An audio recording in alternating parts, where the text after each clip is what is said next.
Hello guys, welcome to my YouTube channel. কেমন আছো তোমরা? এখন আমরা কথা বলবো হচ্ছে মাচ অ্যাওয়ার্ডেড ফিল্ম অফ 2024, যেটা হচ্ছে হিন্দি সিনেমা একটা, যেটার নাম হচ্ছে সিঙ্গম মেগেন। তো সেই ফিল্মের ট্রেলার রিলিজ হয়ে গেছে 3-4 ঘন্টা আগে। আমার হিন্দি চ্যানেলে এটা ট্রেলারের লাইভ রিয়াকশন আছে, ঠিক আছে? তো আপনারা চাইলে গিয়ে দেখতে পারেন। হিন্দি চ্যানেলের লিঙ্ক আমার ডেসক্রিপশানে দেওয়া আছে, প্লিজ গিয়ে দেখবেন এবং চ্যানেলটিতে নতুন হলে চ্যানেলটিকে সাবস্ক্রাইব করে দেবেন। তো এখন আমরা কথা বলবো হচ্ছে বাংলা নিয়ে, বাংলা রিভিউ নিয়ে। সিঙ্গম ট্রেলারটা কীরকম লাগলো সেসব নিয়ে কথা হবে। চলো ভিডিওটা শুরু করা যাক। তো কেমন হলো সিঙ্গম মেগানের ট্রেলার? এই ফিল্মটা নিয়ে বিশাল হাইপ আছে। 2024-এর অন্যতম একটা হাইপওয়ালা ফিল্ম এই ফিল্মটা। কব ইউনিভার্সের 5 নম্বর ফিল্ম, সিঙ্গম ফ্র্যাঞ্চাইজের 3 নম্বর ফিল্ম। এবার কেমন হলো এই ট্রেলারটি? এই ট্রেলারটি নিয়ে আমার একটু মিক্স রেসপন্স আছে, কারণ ট্রেলারটি আমার কিছু জায়গায় খুব ভালো লেগেছে, আবার কিছু কিছু জায়গায় আমার আননেসেসারি কিছু এলিমেন্টস মনে হয়েছে আমার, ঠিক আছে? সেসব কি, সেসব আপনাদের সাথে কথা হবে।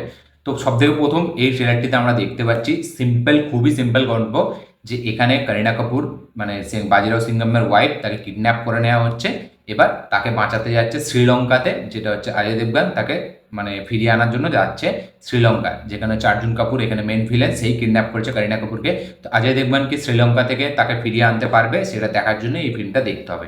এবার শ্রীলঙ্কাতেই কেন এখানে নিয়ে গেছে, তো এইখানে পুরো ফিল্মটার ট্রেলারে আমরা দেখতে পাচ্ছি যে রামায়ণের মানে রামায়ণ থেকে মানে এ নিয়ে এই ফিল্মটাকে করা হয়েছে। মানে রামায়ণের প্রচুর রেফারেন্স আছে এই ফিল্মটা, এবং পুরো রামায়ণের যেরকম ফরম্যাট সেই হিসাবে ফিল্মটাকে বানানো হয়েছে, সিন বাই সিন রিক্রিয়েট করা হয়েছে, ঠিক আছে? যেখানে ভিএফএক্স অনেক খারাপ মনে হয়। এবং এখন আমরা সকলেই জানি মাইথোলজি মানে কোনো সিনেমা ইউজ হলে সেই সিনেমাটার একটা আলাদা হাইপ থাকে, এবং সেই সিনেমাটা কিন্তু বক্স অফিসে মোটামুটি ভালো কালেকশন করে।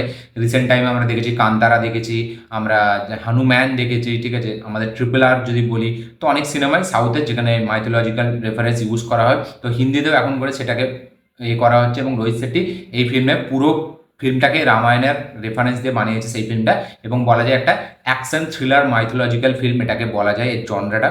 এবার এই ফিল্মের যেভাবে স্টার্ট হচ্ছে ফিল্মটা, ঠিক আছে? সিঙ্গম এবং সিঙ্গম এগেন যদি আপনারা দেখেন, আজ থেকে 10-12 বছর আগে রিলিজ হয়েছিল। তো তারপরে 2024-এ সিঙ্গম এগেন রিলিজ করা হচ্ছে। এবং সিঙ্গম এবং সিঙ্গম এগেনে যে একটা রুটেড ব্যাপার ছিল, এখানে কিন্তু সেরকম নয়। এই ফিল্মটার ট্রেলার আমরা দেখতে পাচ্ছি প্রচুর স্কেল আপ করা হয়েছে ফিল্মটাকে, ঠিক আছে? মানে শুটিং হেভিভাবে করা হয়েছে, খুব হাই অকটেন অ্যাকশন সিনস আছে, কিছু এক্সট্রাঅর্ডিনারি স্টান্টস আছে, যেগুলো কিনা মানে সিঙ্গম ছিল, মানে গাড়ি ওড়া পর্যন্ত ছিল, যেটা রোহিত শেট্টির একটা সিগনেচার স্টাইল। কিন্তু সিঙ্গম যদি আপনি দেখেন, আমার বলিউডের অন্যতম সেরা ফিল্ম আমার মনে হয় সিঙ্গম। মানে বাকি সব ফিল্মের থেকে আমাকে হেভি লাগে, কারণ ফিল্মটা অনেকটা রুটেড এবং ফিল্মের মধ্যে একটা সেই ব্যাপার আছে। এবং সিঙ্গম রিটার্নসও আমার অনেকটাই ভালো লাগে। কিন্তু সিঙ্গম এগেন আমি যেটা দেখলাম, তারা মানে বেশি স্কেল আপ করতে গিয়ে, ঠিক আছে, একটা দারুণ কিছু মানে বলা যায় না, হাই বাজেট ইউজ করিয়ে, কিছু হাই ভিএফএক্স দেখিয়ে তারা ফিল্মটাকে একটা মানে কাইন্ড অফ সেল করতে চাইছে, ঠিক আছে? যে ফিল্মটা একটা মানে বিশাল টাইপের একটা কালেকশন আনো, এই ফিল্ম থেকে ভালো প্রফিট হোক। তো এই ফিল্মটা সে রুটেড ব্যাপারটা আমি দেখতে পেলাম না। এবং এই যে ক্যামিওস, ঠিক আছে, কিছু ক্যামিওস আমার মনে হলো অনেক আননেসেসারি। দীপিকা পাডুকোনেরটা, টাইগার শ্রফেরটা, এটা পুরো আমার আননেসেসারি মনে হয়েছে। অক্ষয় কুমার এবং সিম্বা পর্যন্ত ঠিক ছিল, যেহেতু তাদের একটা পারফেক্ট মানে আগে একটা এস্টাবলিশ করা হয়েছিল ক্যারেক্টারগুলোকে, তাই জন্য তাদেরগুলো ঠিকঠাক লেগেছে। কিন্তু বাকি দীপিকা পাডুকোন এবং আমাদের টাইগার শ্রফেরটা অতটা আমার আপ টু দ্য মার্ক মনে হয়নি। এবং ভিএফএক্স অনেক জায়গায় জায়গায় কমজোর, গল্প খুবই সিম্পল, এক্সিকিউশন লেভেলে অনেকটা ভালো লাগছে, আবার অনেকটা কিছু জায়গায় মানে আমার খামতিও মনে হয়েছে, ভিএফএক্স যেরকম বললে খুব ডাউন। এবং অ্যাকশনের সিনগুলো সেই পুরনো ওভার দ্য টপ রোহিত শেট্টির ফিল্মে যেরকম হয় সেরকমই, এতে কিছু মানে স্কেল হাই করা হয়েছে এবং কিছু অ্যাকশন একটু অন্য লেভেলের করানো হয়েছে। তার সাথে সাথে কিছু কিছু স্টান্ট যেগুলো দেখতে বেশ ভালো লাগছে, এবং কিছু সিটিমার কিছু মাস মুভমেন্টসও এখানে রাখা হয়েছে, কিছু মাস এলিমেন্টস আছে। তো ফিল্মটায় মানে থিয়েটারে যখন আমরা দেখবো, এগুলো আননেসেসারি মানে ক্যামিওস হলেও কিন্তু ফিল্মটা দেখতে মজা লাগবে।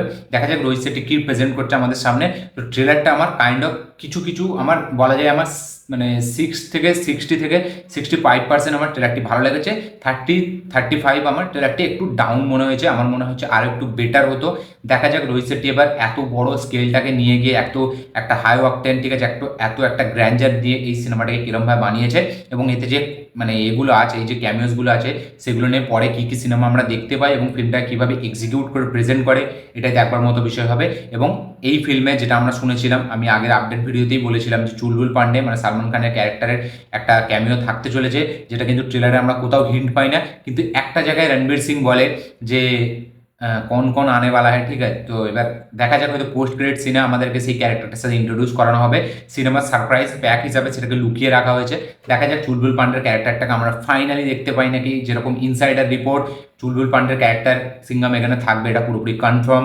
দেখা যাক ট্রেলারে আমরা সেটা দেখতে পাইনি, ফিল্মে আমরা দেখতে পাই নাকি। ট্রেলারটাকে যেভাবে প্রেজেন্ট করা হয়েছে, যেরকম বললাম আমার 70% ট্রেলারটি ভালো লেগেছে, 30% কিছু কিছু খামতি মনে হয়েছে। সেখানে ভিএফএক্স এর পোর্শন পড়ে, সেখানে আননেসারি ক্যামিওর পোর্শন পড়ে, কিছু মানে অ্যাকশন সিন যেগুলো রিপিটেড মনে হয়, ঠিক আছে। তারপরে কিছু এন্ট্রি সিন যেগুলো মনে হয় আমার আরও ভালোভাবে প্রেজেন্ট করা যেত।